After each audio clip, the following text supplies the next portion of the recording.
ఈ రోజు కపుల్స్ కి పానీపూరి ఫ్రీ. ఈ రోజు కపుల్స్ కి పానీపూరి ఫ్రీ. కపుల్స్ కి పానీపూరి ఫ్రీయా? ఇదేదో బాగుందే. మరి అమ్మాయి ఎలా? తినని అడుగుదాం. ఎక్స్క్యూజ్ మీ, అక్కడ కపుల్స్ కి పానీపూరి ఫ్రీ అంట. మీరు ఒప్పుకుంటే కపుల్స్ అని చెప్పేసి ఇద్దరు ఫ్రీగా పానీపూరి తినేయచ్చు. అవునా? సరే సరే పదండి.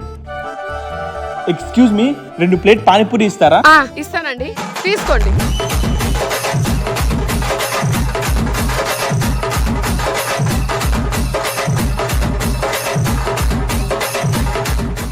హలో హలో ఆగండి, డబ్బులు ఇచ్చేసి వెళ్ళండి. అదేంటి, కపుల్స్ కి ఫ్రీ అని చెప్పారు కదా? అవును, కపుల్స్ కి ఫ్రీనే. మీ ఇద్దరు కపుల్సా? అవును, మేమిద్దరం కపుల్సే. అరే ఏదవా, అది నా ఫ్రెండ్. తన భర్త నా ఫ్రెండే. డబ్బులు ఇచ్చేసి వెళ్ళు. తీసుకో. పో నువ్వు తొందరగా వెళ్ళి నిలబడి వేరే వాళ్ళని బక్రా చేద్దాం. సరే